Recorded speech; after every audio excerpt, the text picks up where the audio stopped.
यालाच जोडून जी आपली मगापासून चर्चा सुरू आहे, पूर्वी महिलांना योजनांचं लाभार्थी म्हणून पाहिलं जायचं. बरोबर. आता त्यांना विकास प्रक्रियेतल्या भागीदार म्हणून पाहण्याचा प्रयत्न दिसतोय का? बरोबर. आणि या बदलाची ठळक उदाहरणं तुम्हाला कोणती वाटतात? त्यांना लाभार्थी आता समजले नाही जात आहे, तर त्यांना डायरेक्ट ज्या लाभ दिले जातात किंवा ज्या योजना आहेत त्याच्यामध्ये भागीदार म्हणूनच घेतलं जातं आहे. जसं की तुम्ही म्हणजे मुद्रा योजना आहे. मुद्रा योजनेअंतर्गत महिलांना लोन दिलं जातं, कर्ज दिलं जातं, व्यवसाय करण्याची संधी दिली जाते. तर एक या म्हणजे मुद्रा लोनमध्ये जेवढे म्हणजे 70% लोन घेणाऱ्या आणि व्यवसाय उभा करणाऱ्या महिला आहेत, ही एक मोठी झेप आहे ना व्यावसायिक क्षेत्रामध्ये. किंवा स्टार्टअपमध्ये जर बघितलं तर स्टार्टअपमध्ये 48% महिला स्टार्टअपमध्ये आहेत आणि त्यांनी व्यवसायामध्ये नेतृत्व उभं केलेलं आहे.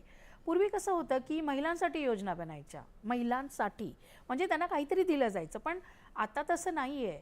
महिलांच्या योजना आणि त्या कार्यान्वित करणं यामध्ये महिला निर्णय घेतात, महिला त्या योजना पार पाडतात आणि वेगवेगळ्या स्तरावर हे नेतृत्व सुरू आहे आणि ही भागीदारी सुरू आहे. ग्रामीण भागामध्ये महिला बचत